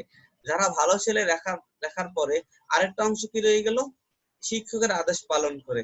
এখন যখন আমাদের খেয়াল করতে হবে, যখন ভালো ছেলেরাকে আমরা যারা ভালো ছেলে নিয়ে আশ্রিত খণ্ড বাক্য করে ফেললাম, আমাদের খেয়াল রাখতে হবে এই যে খণ্ড বাক্য করতে গিয়ে আমি শুরুতে কি আনলাম, যারা। আমার নিয়মে দেখো তো আমরা কি দেখা আছে, যেখানে যারা আসবে প্রথম খণ্ড বাক্যে, তাহলে দ্বিতীয় খণ্ড বাক্যে কি আসবে, দ্বিতীয় খণ্ড বাক্যের শুরুতে তারা আসবে, এখানে লেখা আছে। তাহলে দ্বিতীয় খণ্ড বাক্যের শুরুতে লিখলাম তারা, আর এই যে অংশটা এখানে লিখে দিলাম শিক্ষকের আদেশ পালন করে। তাহলে কি হলো, প্রথমে এটাকে একটা খণ্ড বাক্য তৈরি করলাম, তারপরে এই যে এখানে সম্বন্ধ সূচক যে অব্যয়টা আছে বা সর্বনাম অব্যয়টা আছে, এই অব্যয়টা কি করলাম, এই অব্যয়টা সম্বন্ধ সূচক এই অনুযায়ী আরেকটা পদ পরের খণ্ড বাক্যের শুরুতে এনে বাক্যটাকে একসাথে করে ফেললাম। এবং দুইটা বাক্য, একটা বাক্যের উপর একটা বাক্যের কাজ, দেখো খেয়াল করে দেখো, একটা বাক্য আর একটা বাক্যের উপর সাপেক্ষ ভাবে অবস্থান করতেছে। যারা ভালো ছেলে তারা শিক্ষকের আদেশ পালন করবে, শিক্ষকের আদেশ পালন করতে গেলে কি হবে, ভালো ছেলে হতে হবে। অর্থটার মধ্যে বোঝা যাচ্ছে সাপেক্ষতা, একটা কাজের উপর আরেকটা কাজ নির্ভর করতেছে। এরকম ভাবে একটা কাজের উপর একটা কাজ যখন নির্ভর করবে এবং খণ্ড বাক্য তৈরি করে সংযোজন অব্যয় দিয়ে এবং সাপেক্ষ ভাব দিয়ে যখন আমরা সরল বাক্যটাকে পরিবর্তন করব, তখন সেটা হয়ে যাবে মিশ্র বাক্য। তারপরে আমরা যাব মিশ্র বাক্যকে সরল বাক্যে রূপান্তর। মিশ্র বাক্যকে সরল বাক্যে রূপান্তর করতে হলে মিশ্র বাক্যের অপদান খণ্ড বাক্যটিকে সংকুচিত করে একটি পদ বা একটি বাক্যাংশে পরিণত করতে হয়। একটু খেয়াল করি, মিশ্র বাক্যকে যখন সরল বাক্যে নিব তখন কি করতে হবে, মিশ্র বাক্যের একটা প্রধান খণ্ড বাক্য আর একটা অপ্রধান খণ্ড বাক্য, অপ্রধান খণ্ড বাক্যটাকে একটি শব্দ বা একটি পদে নিয়ে আসতে হবে।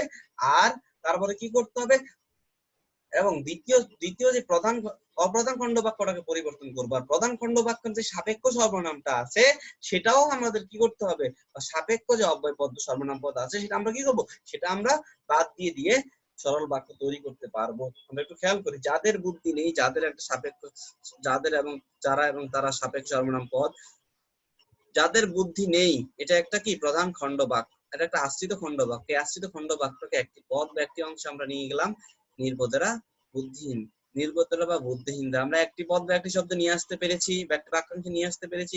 তারপরে কি করব, এই যে সাপেক্ষ সর্বনামটা আছে তারাই এই সাপেক্ষ সর্বনামটা বাদ দিব, আমি যে কথাটা বলছি বাদ দিয়ে কি করব, এই অংশটা এখানে লিখে দিব, তাহলে আমাদের সরল বাক্য গঠিত হয়ে যাবে। আশা করি তোমরা বিষয়গুলো বুঝতেছো, না বুঝলেও সেগুলো প্রশ্ন করার মাধ্যমে আমার কাছ থেকে তোমরা জেনে নিতে পারবে। যৌগিক বাক্যের সংযোগ চিহ্ন আমরা একটু খেয়াল করব। সরল বাক্য যখন যৌগিক বাক্যে নিতে যাব, এই যৌগিক বাক্যের এই সংযোগ চিহ্নগুলা বাক্যের মাঝখানে আসবে। সরল বাক্যকে যখন যৌগিক বাক্যে নিব তখন কি করব, আসবে তার আগে এই যে চিহ্নগুলা যুক্ত হওয়ার আগে আমাদের যে কাজটা করতে হবে, সরল বাক্যকে যৌগিক বাক্যে পরিণত করতে হলে সরল বাক্যের কোনো অংশকে নিরপেক্ষ বাক্য অর্থাৎ যখন এক সরল বাক্যকে যৌগিক বাক্যে নিব, তাহলে সেই সরল বাক্যটাকে নিরপেক্ষ বাক্য করে ফেলতে হবে। দুইটা নিরপেক্ষ বাক্য সেখানে তৈরি করে ফেলতে হবে, এবং সেই দুইটা নিরপেক্ষ বাক্যের মাঝখানে আমরা কি করব, এই যে সংযোজক অব্যয়গুলা সেগুলা যুক্ত করে, সেগুলা দেখবো যে কোনো একটা যুক্ত করে আমরা কি করব, একটা বাক্য তৈরি করে ফেলবো, আর সেই বাক্যটা হয়ে যাবে যৌগিক বাক্য। যৌগিক বাক্য গঠন করতে হলে কি করতে হবে, শুরুতে যৌগিক বাক্যকে নিরপেক্ষ বাক্যতে পরিণত করতে হবে।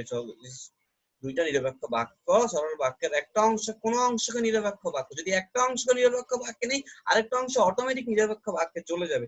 তাই বাক্যটাকেই দুইটা নিরপেক্ষ বাক্যে ভাগ করে কি করব, এই নিরপেক্ষ বাক্যের মাঝখানে যদি একটা সংযোজক অব্যয় যুক্ত করে দুইটা বাক্যকে একটা বাক্যে পরিণত করে ফেলি, তখন সেটা হয়ে যাবে যৌগিক বাক্য। একটু খেয়াল করো, তিনি আমাকে 5 টাকা দিয়ে বাড়ি যেতে বললেন। তিনি আমাকে 5 টাকা দিয়ে কি করলেন, বাড়ি যেতে বললেন। এখন এই বাক্যটাকে শুরুতে আমি কি করবো, নিরপেক্ষ বাক্য, এই যে দিয়ে দিয়ে পর্যন্ত অসমাপিকা ক্রিয়া আছে, এই অসমাপিক ক্রিয়া দিয়ে এই পর্যন্ত আমাদের খেয়াল রাখতে হবে। যখন আমরা সরল বাক্যটাকে খেয়াল করব, সরল বাক্য থেকে যখন যৌগিক বাক্যে নিব, সেই সময় আমাদের খেয়াল রাখতে হবে সেইখানে একটা অসমাপিক অসমাপিকা ক্রিয়া আমাদের খুঁজতে হবে। সেই ক্ষেত্রে অনেক ক্ষেত্রে তোমরা অসমাপিকা ক্রিয়া খুঁজে পাবে না, কিন্তু তোমাদের চিন্তা করে বের করতে হবে অসমাপিকা ক্রিয়া সেখানে উজ্জ আছে কিনা। এই কথাটাও তোমাদেরকে, এই বিষয়টাও তোমাদের খেয়াল করে বের করতে হবে। তাহলে অসমাপিকা ক্রিয়া যতটুকু আছে সেই অংশটুকু নিয়ে আমরা কি করব, এই অংশটুকু নিয়ে আমরা একটা আগে স্বাধীন বাক্য তৈরি করি। তিনি আমাকে 5 টাকা দিলেন, বাকি অংশ, এটা স্বাধীন করার পরে বাকি অংশ অটোমেটিক স্বাধীন হয়ে গেছে। স্বাধীন না? দেখো তো, বাড়ি যেতে বললেন, তিনি বাড়ি যেতে বললেন, স্বাধীন না? যদি আমি বলি তিনি বাড়ি যেতে বললেন, স্বাধীন হয়ে গেল না? মনে রাখতে হবে এই বিষয়টা। তারপরে কি করবো, এই দুইটা স্বাধীন বাক্যকে একত্রে করে নিলাম। তিনি আমাকে 5 টাকা দিলেন এবং বাড়ি যেতে বললেন, এক সাপেক্ষ সর্বনাম দিয়ে দুইটা স্বাধীন বাক্যকে একত্র করে নিলাম, একত্র করে একটা বাক্যে তৈরি করে, একটা বাক্যে পরিণত করে দিলাম। আমাদের যৌগিক বাক্য গঠিত হয়ে গেল সরল বাক্য থেকে। এখন আমরা দেখবো যৌগিক বাক্যকে সরল বাক্যে রূপান্তরিত করতে হলে যে নিয়মগুলো আমাদের খেয়াল রাখতে হবে। একটু খেয়াল করি, যখন আমরা একটা যৌগিক বাক্য সরল বাক্যে নিব, এই যৌগিক বাক্যে কয়টা বাক্য থাকবে, দুইটা বাক্য। দুইটা বাক্য কিসের মাধ্যমে যুক্ত হয়, সংযোজক অব্যয়। এবার আমরা খেয়াল করব, বাক্য সমূহের মধ্যে যে বাক্যগুলো থাকবে যৌগিক বাক্যে, একটি সমাপিকা ক্রিয়াকে অপরিবর্তিত রাখতে হবে। যখন আমরা যৌগিক বাক্য দেখবো, সেখানে অবশ্যই দুইটা সমাপিকা ক্রিয়া আমরা পাবো, একাধিক সমাপিকা ক্রিয়া আমরা যৌগিক বাক্যে পাবো। আমাদের এই বিষয়টা খেয়াল রাখতে হবে। আমরা একাধিক সমাপিকা ক্রিয়া যৌগিক বাক্যে পাবো, সেই একাধিক সমাপিকা ক্রিয়ার মধ্যে একটা সমাপিকা ক্রিয়া অপরিবর্তিত থাকবে। একটা কমপক্ষে একটা সমাপিকা ক্রিয়াকে কোনোভাবেই পরিবর্তন করা যাবে না, সেটাই বলতেছে। অন্যান্য সমাপিকা ক্রিয়া, ওই একটা সমাপিকা ক্রিয়া রেখে বাকি যে সমাপিকা ক্রিয়াগুলো আছে, সেই সমাপিকা ক্রিয়াকে কি করতে হবে, অসমাপিকা ক্রিয়ায় পরিণত করতে হবে। 3 নম্বর শর্ত হচ্ছে যে সংযোজক অব্যয় পদটা থাকবে যৌগিক বাক্যের মাঝখানে, সেটাকে বর্জন, সেটাকে বিলুপ্ত করতে হবে। এবং বাক্যের মধ্যে যখন আমরা সরল বাক্যে নিব, সেই সরল বাক্যের একটা অংশকে ক্রিয়া সংগঠনের বাক্যের হেতুবোধক বাক্যাংশ, অর্থাৎ ক্রিয়া সংগঠনের কারণ হিসাবে আমাদেরকে তৈরি করতে হবে। যখন আমরা এই বিষয়গুলো মনে রাখবো, তখন আমরা খুব সহজে যৌগিক বাক্যকে সরল বাক্যে নিতে পারবো। আমরা একটা উদাহরণের মাধ্যমে দেখি, সত্য কথা বলিনি তাই বিপদে পড়েছি। এই বাক্যটাকে আমরা খেয়াল করি, শুরুতে 1 নম্বর শর্ত, সমাপিকা ক্রিয়া অপরিবর্তিত থাকবে। একটা সমাপিকা ক্রিয়া পড়েছি, এটাকে আমরা অপরিবর্তিত রাখলাম, দেখেছি এখানে, হ্যাঁ, এটাকে আমরা কোনো পরিবর্তন করব না। তারপরে আমরা দেখি কি করতে হবে, তারপরে দেখি 2 নম্বর শর্ত, অন্যান্য সমাপিকা ক্রিয়াকে অসমাপিকা ক্রিয়ায় পরিণত করতে হবে।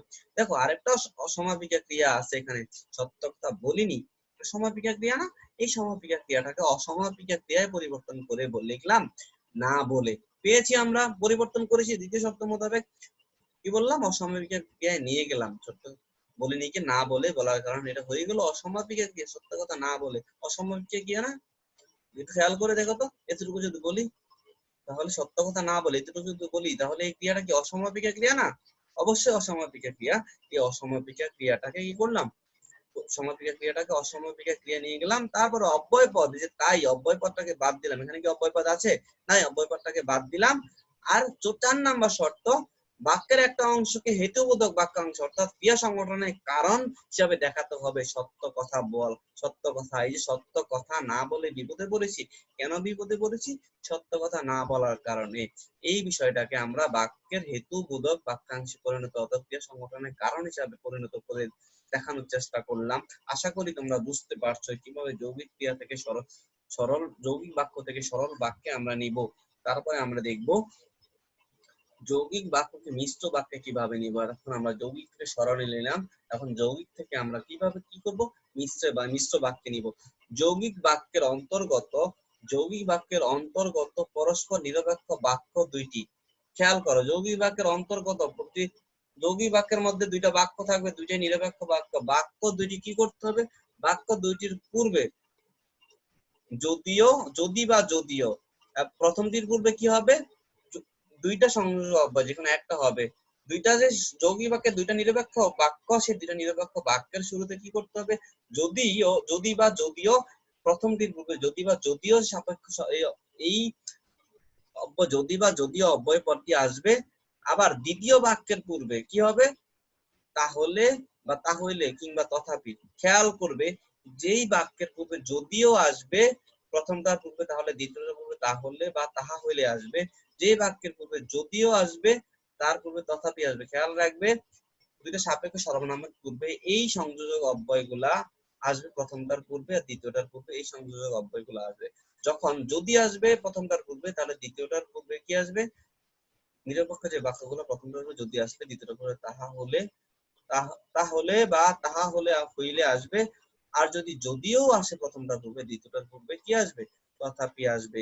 এই অব্যয়গুলো যোগ করতে হবে এবং সেখানে যেই যৌগিক ক্রিয়ার সংযোজক অব্যয়, সেই যৌগিক ক্রিয়ার সংযোজক অব্যয়গুলো কি হবে, বিলুপ্ত হয়ে যাবে। আমরা একটু দেখি, যৌগিক বাক্য, দোষ স্বীকার করো তবে তোমাকে শাস্তি দেব না। খেয়াল করো, দোষ স্বীকার করো, এখানে কমা দিয়েছি, কমা দিলে তবে হবে না, আবার তবে দিলে কমা হবে না, একটু খেয়াল রাখবে। এই বলতেছে দুইটা বাক্য, এই একটা বাক্য, এই একটা বাক্য, দুইটা বাক্য।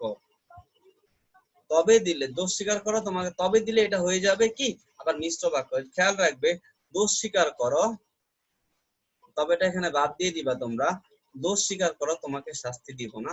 দোষ স্বীকার করো, যদি দোষ কি বলছে, প্রথমটার পূর্বে যদি আনলাম, যদি দোষ স্বীকার করো, তারপরে দ্বিতীয়টার পূর্বে কি আসবে, যদি আসে তাহলে আসবে। আমি তোমাদের আগেই বলছি, তাহলে যদি দোষ স্বীকার করো দেখলাম, তারপরে দ্বিতীয়টার পূর্বে তাহলে আনার পরে বাকি বাক্যটা লিখে দিলাম। তাহলে আমাদের যৌগিক থেকে মিশ্র বাক্য খুব সহজেই তৈরি হয়ে গেল। আমাদের মনে রাখতে হবে, প্রথম বাক্যের পূর্বে যদি কিংবা যদিও আসবে, আর দ্বিতীয়টার পূর্বে তাহলে বা তাহা হলে অথবা তথাপি, এবং দ্বিতীয়টার পূর্বে কি আসবে, তথাপি আসবে। এই কথাগুলো আমাদের মনে রাখতে হবে।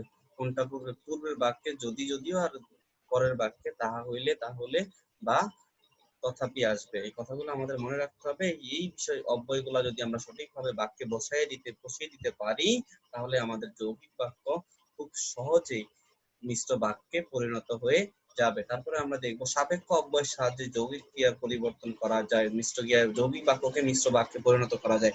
দেখো, এই গ্রামে একটি দরগা আছে, সেটি পাঠানযোগে নির্মিত। এটি যৌগিক বাক্য। এখানে যদি লিখি এই মিশ্র বাক্যে সাপেক্ষ, এই গ্রামে যে দরগাটি আছে, কি করলাম, এই গ্রামে যে দরগাটি আছে, একটি জায়গায় যে একটা কি দিয়ে দিলাম, সাপেক্ষ অব্যয় পদ দিয়ে দিলাম, সেটি পাঠান যুগে নির্গত। এখানে তোমরা দেখতে পাচ্ছ যে সাপেক্ষ অব্যয় পদ যুগেও কি করা যায়, যৌগিক ক্রিয়াকে মিশ্র ক্রিয়ায় পরিণত করা যায়। আমরা একটু খেয়াল করব। তারপরে দেখব আমরা বাক্যের পরিবর্তনের সর্বশেষ পর্যায়ে চলে এসেছি, মিশ্র বাক্যকে যৌগিক বাক্যে রূপান্তর। মিশ্র বাক্যকে যখন আমরা যৌগিক বাক্যে রূপান্তর করব, আমাদের যে নিয়মটা আমাদের খেয়াল রাখতে হবে, মিশ্র বাক্যকে যৌগিক বাক্যে পরিবর্তন করতে গেলে বাক্যকে একটি স্বাধীন বাক্যে পরিণত, খণ্ড বাক্যকে একটি স্বাধীন বাক্যে পরিণত করতে হবে। তার মধ্যে সংযোজক অব্যয়ের ব্যবহার করতে হবে। খেয়াল করো, মিশ্র বাক্যকে যখন যৌগিক বাক্যে নিব, যে খণ্ড বাক্যগুলা থাকে মিশ্র বাক্যে, প্রধান এবং অপ্রধান খণ্ড বাক্য, সেই প্রধান এবং অপ্রধান খণ্ড বাক্যগুলাকে কি করব, প্রধান এবং অপ্রধান খণ্ড বাক্যগুলাকে স্বাধীন বাক্যে নিয়ে যাব। আমি আবারও বলি, যখন মিশ্র বাক্যকে জটিল বাক্যে নিব, তখন এই প্রধান খণ্ড বাক্যগুলাকে, প্রধান এবং অপ্রধান খণ্ড বাক্য এই দুইটা বাক্যকে আমরা স্বাধীন বাক্যে নিয়ে যাব, এবং স্বাধীন বাক্যে নেওয়ার পরে দুইটা স্বাধীন বাক্যের মাঝখানে একটা সংযোজক অব্যয় দিয়ে আমরা কি করব, একটা সংযোজক অব্যয় দিয়ে সেটাকে আমরা যৌগিক বাক্যে পরিবর্তন করে ফেলতে পারবো। খুব সহজেই মিশ্র বাক্য থেকে এভাবে যৌগিক বাক্যে চলে যেতে পারবো। আমরা একটু উদাহরণে দেখি। মিশ্র বাক্য, যদি সে কাল আসে তাহলে আমি যাব। যদি একটা সংযোজক অব্যয় তাহলে একটা সংযোজক অব্যয়, তার মানে আসে পর্যন্ত একটা খন্ড বাক্য, আস্তে খন্ড বাক্য, আর পরের অংশ হচ্ছে প্রধান খন্ড বাক্য। তাহলে কি করবো, আমি স্বাধীন বাক্য করবো। সাপেক্ষ সর্বনাম যদি বাদ দেই, সে কাল আসে, সে কাল আসে ভবিষ্যৎ কাল বোঝায়। সে কাল আসে মানে আগামীকাল আসে, তাহলে আমি যাব। পুরো বাক্যটাই ভবিষ্যৎ কাল বোঝায়। তাহলে যদি স্বাধীন বাক্য করি, সে কাল আসবে, এই যে ক্রিয়াপদটা ভবিষ্যৎ কালের বিভক্তি এখানে যুক্ত হয়ে যাবে, সে কাল আসবে, তাহলে আমি যাব। সংযোজক অব্যয় বাদ দিলে এটাও স্বাধীন বাক্য হয়ে যাবে। খেয়াল করবে, শুরুতে সংযোজক অব্যয় বাদ দিয়ে স্বাধীন বাক্য করব, আর দেখতে হবে বাক্যটা কোন কালে আছে, সেই কালে ক্রিয়াতে পরিণত করতে হবে। তোমাদের মনে রাখতে হবে, যখন আমরা মিশ্র বাক্যকে কি করব, মিশ্র বাক্যকে যৌগিক বাক্যে নিব, সেই ক্ষেত্রে মিশ্র বাক্যে যে অসমাপিকা ক্রিয়া থাকবে, সেই অসমাপিকা ক্রিয়াটাকে স্বাধীন বাক্যে নিতে গেলে সমাপিকা ক্রিয়ায় পরিবর্তন করতে হবে এবং কাল অনুযায়ী সেই সমাপিকা ক্রিয়া করতে হবে। দেখতে পাচ্ছ এখানে সে কাল আসে, এটা পুরা বাক্যটাই ভবিষ্যৎ কালে আছে, সেই ভবিষ্যৎ কালের বিভক্তি যুক্ত করে এটাকে স্বাধীন বাক্যে নিয়ে আসলাম এবং পরের অংশটুকেও ভবিষ্যৎ কালে স্বাধীন বাক্যে পরিণত করলো। স্বাধীন বাক্য ভবিষ্যৎকালে অটোমেটিকই আছে, সেটা অটোমেটিক সাপেক্ষ সর্বনাম বাদ দেওয়ার পর এখানে বসে যাবে। তারপরে এই যে দুইটা স্বাধীন বাক্য, দুইটা স্বাধীন বাক্যের মাঝখানে এখন কি করব, একটা সম্বন্ধসূচক অব্যয় এবং যুক্ত করে সেটাকে যৌগিক বাক্যে পরিবর্তন করে দিলাম। তোমরা অবশ্যই বিষয়গুলো বুঝতে পারছো।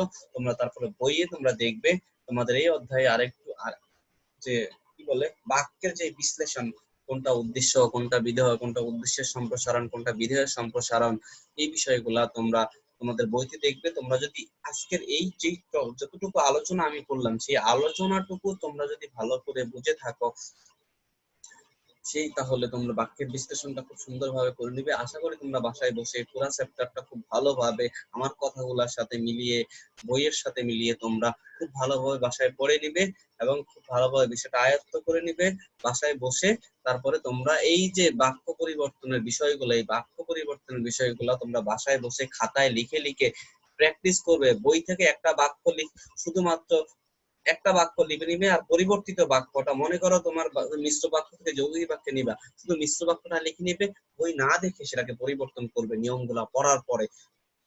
আমরা